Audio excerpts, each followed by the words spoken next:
This time, magsusulat na tayo dito sa title block na tinatawag. Itong dalawang space na to. Hindi po tayo magsusulat dito sa ilalim na to ha, kasi ito ay borderline.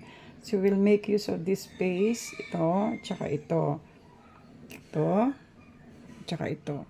Ngayon, since we are writing all uppercase letters, ilang lines yun? Di ba 3?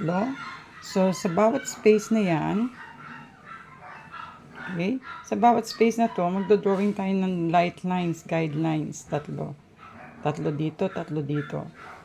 Ang taas ng letter natin ay 5 millimeters lang. Paano yung 5 millimeters? Ito po yung ruler natin. Yung taas ng letters natin, ganitong kalaki lang, oh. Ito, ang 1 centimeter. So, may 10 millimeter yan. Eh, ang taas ng letter natin, 0 to 5 lang. Ganong kataas lang ang letter natin. Okay? Tapos, gagawa tayo ng 3 line dyan.